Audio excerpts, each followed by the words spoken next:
Buenas tardes, José Ramón. Bienvenido a este tercer congreso sobre maltrato y abuso sexual infantil. Te damos las gracias por participar en nuestro congreso y queremos conversar contigo acerca de tu trayectoria, de los temas que vas a trabajar y de algunas recomendaciones que puedes realizar sobre el tema central de nuestro congreso. ¿Por qué no partimos presentándonos y así en ese sentido nos cuentas un poquito sobre tu trayectoria y tu experiencia en el tema?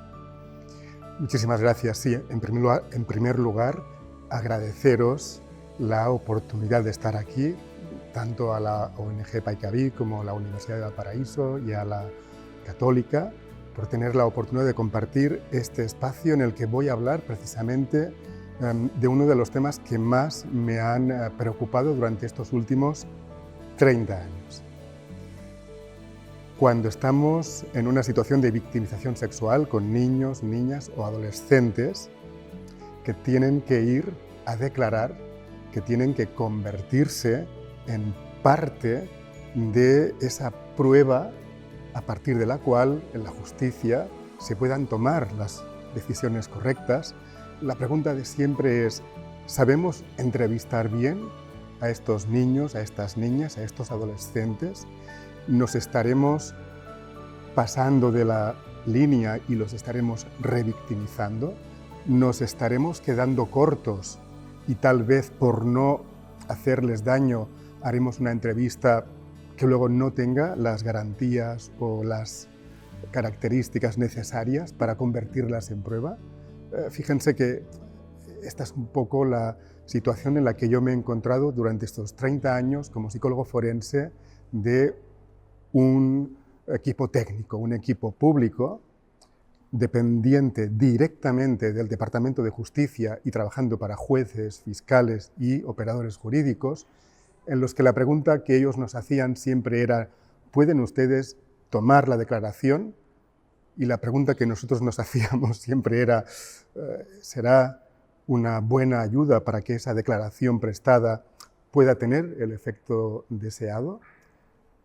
En ese ámbito es en el que nos estamos moviendo y justamente hemos conseguido, tengo esa sensación, importantes avances, tanto aquí en Chile como en España. Primero ustedes, con la ley de la entrevista videograbada, que permite que efectivamente esta labor se convierta en una videograbación, un registro, que sustituya al niño, la niña o al adolescente en el momento de tener que declarar.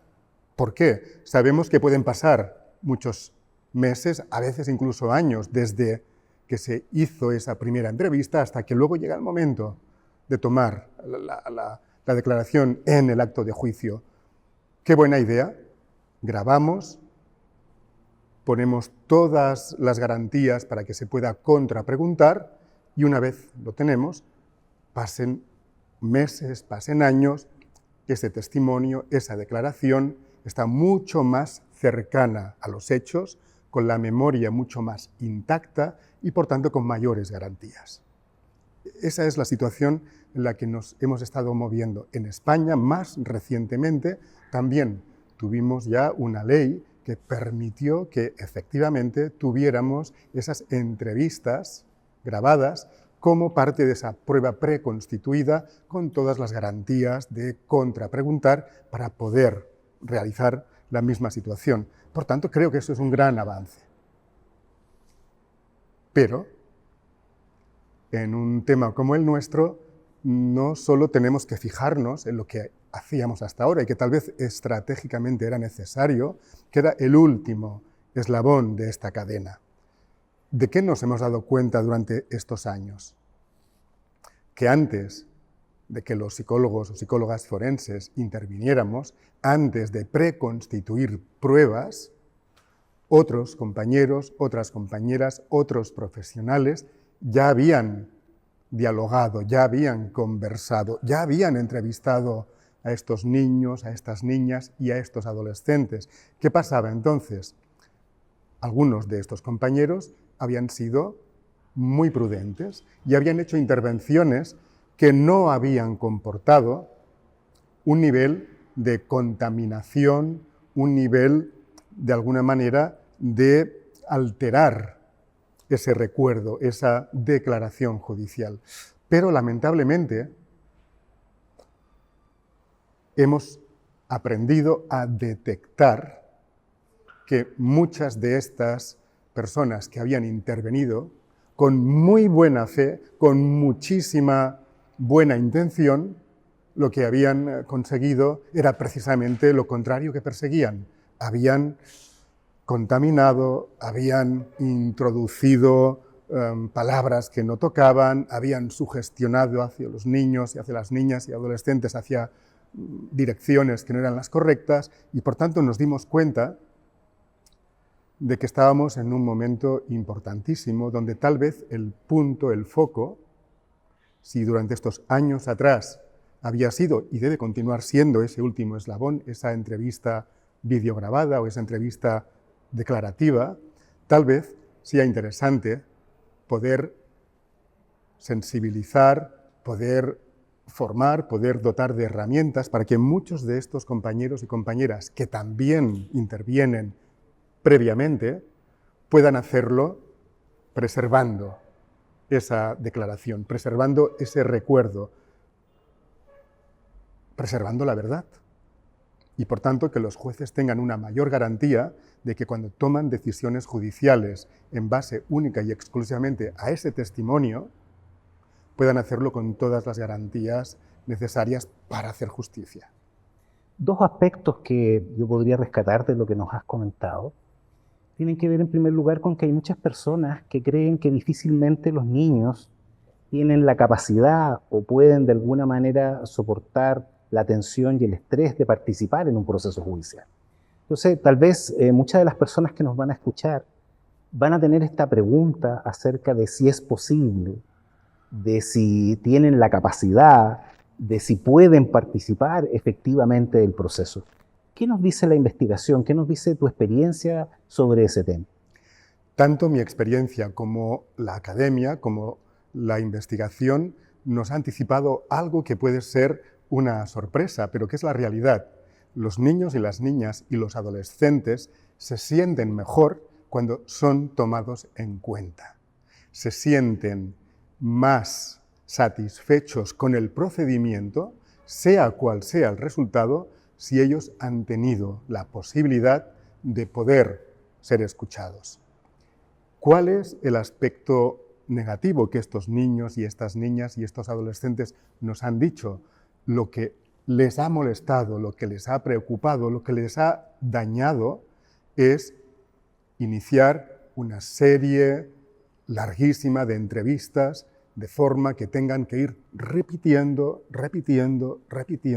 continuamente lo mismo a diferentes profesionales. ¿Por qué? Porque dentro de su lógica, de esa lógica infantil o adolescente, es difícil de entender que si ya lo han explicado, ya lo han detallado, ya han pasado por esta situación claramente difícil, ¿por qué deben repetirlo? ¿Por qué tienen que ir con otro profesional que les vuelve a hacer la misma pregunta? ¿No sería bueno que entre ellos se pusieran de acuerdo? Y esa lógica infantil es una lógica con mucho sentido común, porque justamente lo que debemos evitar es eso, es revictimizar. Y ellos quieren participar, pero no quieren ser torturados con un sinfín de entrevistas para las que siempre deben ponerse en situación y, por tanto, con el riesgo o la evidencia de esa revictimización. Si los niños entonces tienen esta capacidad y pueden participar, entiendo de tus palabras entonces que hay un factor crítico para que eso pueda ocurrir y que tiene que ver con las condiciones entonces que profesionales y el sistema les otorga para poder participar y ofrecer su testimonio. ¿Qué recomendaciones en tu experiencia hay que tomar en cuenta para definir un espacio y un procedimiento en que los niños entonces puedan colaborar sin ser revictimizados en el proceso? Hay algunos aspectos que son muy interesantes en tu pregunta, porque precisamente la clave es: ¿pueden llegar hasta ciertos niveles de profundización? ¿Pueden llegar hasta ciertos niveles de recuerdo vívido? ¿Pueden llegar a aportar detalles que nos pueden realmente sorprender? Y la clave es sí, si son bien preguntados. Sí, efectivamente, estos entrevistadores y entrevistadoras, si estos adultos, tenemos las herramientas y tenemos esa competencia para poder preguntar y para poder, por tanto, permitirles, entendiendo algo que siempre quiero decir para evitar algunas críticas que ya conozco de muchos años atrás, que tal vez, en algunas ocasiones, la mejor entrevista sea la que respete el silencio de ese niño y de esa niña. Tal vez el objetivo no es obtener un testimonio al precio que sea, sino poder permitir que si el niño, la niña, el adolescente está en una situación activa, en una situación con esa predisposición para poder explicar, que sea lo más adecuado para minimizar ese sufrimiento. Por tanto, tenemos una de estas frases que durante estos años hemos introducido en algunas formaciones, que es de alguna manera un poco provocativa, ¿no? Y es, no importa que seas psicólogo, psicóloga, educador, trabajador social, médico, fiscal, abogado, juez, si no tienes formación en entrevistas, no preguntes. Si no sabes, delega para que otra persona pueda tener ese acceso a esa memoria, manteniendo, resguardando esos indicios cognitivos.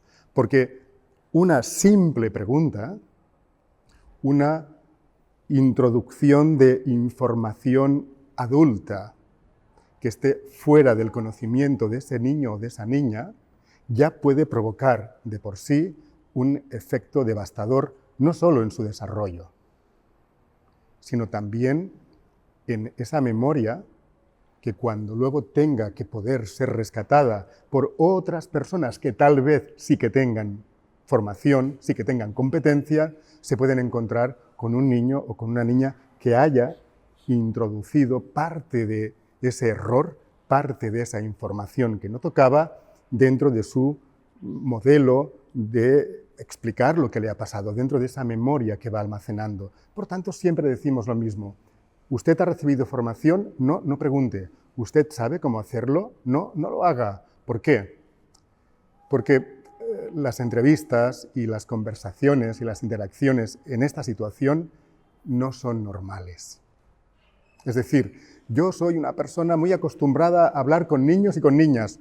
Fabuloso. ¿Has recibido formación? No, no preguntes. No, es que yo tengo una gran simpatía y yo siempre me entiendo muy bien con los niños porque sí, pero ¿usted ha recibido? No, no lo haga, porque estamos hablando de un tipo de aproximación diferente, donde tiene que estar perfectamente protocolarizada, precisamente porque lo que no podemos es, vamos a empezar directamente. No, no, no, no. En estos casos no hay que empezar directamente. En estos casos hay que establecer esa vinculación, ese rapport, esa situación en la que el niño o la niña, el adolescente, fíjense, se sienta con la confianza suficiente como para poder hablar de un tema que no le gusta, que no le hace sentirse bien, con una persona que tal vez sea la primera vez que la conozca y en un lugar donde posiblemente no haya estado nunca. ¿Cómo no necesitar la ayuda de la formación, de los protocolos, de la academia para hacer bien semejante tarea? Tú resaltabas precisamente el rol o la labor de los protocolos. Sabemos que en el último tiempo ha habido un gran esfuerzo en la academia, en los investigadores, en los profesionales que brindan estos servicios, por tratar de estandarizar el proceso de entrevista, por tratar de generar efectivamente una secuencia de pasos que facilite la obtención del objetivo de liberar y facilitar esta memoria. ¿Por qué no nos cuentas un poquito acerca precisamente del rol que estos protocolos tienen y la importancia de su consideración al momento de desarrollar la entrevista? Sí, y es muy buena pregunta porque tiene muchísimo que ver también con esa propia evolución de los sistemas de entrevista en las que en un principio, en los años 80, años 90, nos planteábamos protocolos claramente con una carga todavía muy sugestiva, con la introducción de muñecos anatómicos, con la introducción de dibujos, con la introducción de ayudas. ¿Por qué? Porque fíjense, de los años 80 y 90 veníamos de una idea que ya hemos cambiado. La idea era que teníamos que salvar a los niños y a las niñas, que teníamos que ayudarles al precio que sea. Y por tanto, partíamos de ideas erróneas de que podían estar muy reprimidos, que podían estar como muy inhibidos, y por tanto parecía que sí o sí teníamos que conseguir, por el método que fuera, que los niños y las niñas hablaran. Poco a poco debemos ser conscientes de que las sentencias judiciales nos pusieron en nuestro lugar.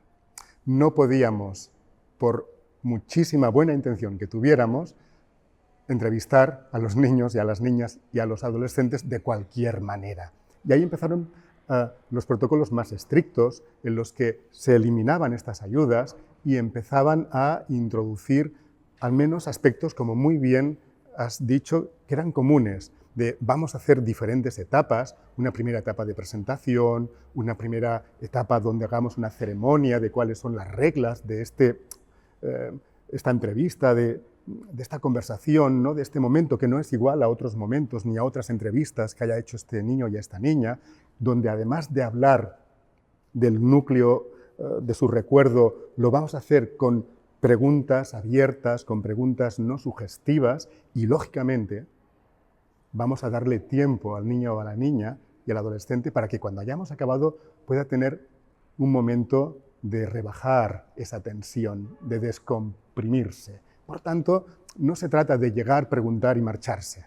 Se trata de, sencillamente, entender que debemos cuidar ese niño o esa niña, ese adolescente que muy probablemente, en la mayoría de casos, aunque no en todos, ha vivido esta experiencia y, por tanto, está dentro de lo que sería un concepto de niño, niña o adolescente con un evento traumático que ha sufrido y que, por tanto, hacernos cargo de esta evolución, de esta situación, de este cuidado, de este respeto, de esta, de alguna manera, empatía, ¿no? Como muy bien se está trabajando también en este congreso, saber mentalizar es básico para entender en qué situación puede encontrarse el niño o la niña cuando nosotros le preguntamos.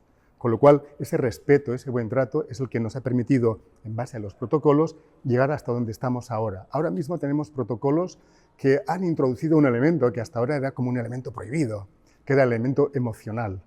Parecía que durante esta especie, ¿no?, de viaje por el desierto, las emociones no sabíamos muy bien cómo gestionarlas o muy bien cómo utilizarlas. Y todos los protocolos, en los 2.0, ahora ya estaríamos en los 3.0, en los 2.0 no había que trabajar los aspectos emocionales, ¿no? Estábamos muy preocupados en ser muy buenos con las preguntas, no ser sugestivos, no ser contaminantes, no tener ayudas, es decir, hacer pruebas impecables de cara a la justicia. Ahora ya estamos en el 3.0, que digo yo, donde podemos hacer igualmente ese trabajo impecable. Sabemos que ya hemos aprendido cómo protocolarizar bien, pero además podemos ya introducir otros aspectos, también con los últimos avances de la academia, para introducir aspectos emocionales que sabemos, como ya sabíamos, pero que no nos atrevíamos, que conectan muy bien con vivencias y que la memoria justamente almacena muy bien recuerdos que están ligados con aspectos emocionales, con lo cual ahora estamos en esta época del 3.0 que ya nos atrevemos a utilizar también aspectos emocionales para que el niño, la niña o el adolescente pueda conectar mejor sin esa sensación de que lo vamos a exprimir. Como ves, insisto mucho en esta situación porque a lo largo de estos años siempre había habido como esa especie de pregunta, ¿no?, en el aire, ¿no? Los psicólogos, las psicólogas, los trabajadores sociales del ámbito forense están con el único objetivo de exprimir y obtener el recuerdo del niño. Tal vez durante una época fue así, ahora ya no. Es decir, por eso insisto que a veces la mejor entrevista es la que respeta el silencio de ese niño o de esa niña. Muchas gracias, José Ramón. En realidad quiero agradecer tu disposición para realizar esta entrevista y la generosidad que has tenido para compartir toda esa trayectoria que creo nos has compartido y va a ser muy útil para todo quien nos escucha. Muchas gracias. Gracias a ti y a ustedes por permitirme compartir y por disfrutar con ustedes de este congreso maravilloso y único como es el que ustedes realizan. Muchas gracias, José Ramón.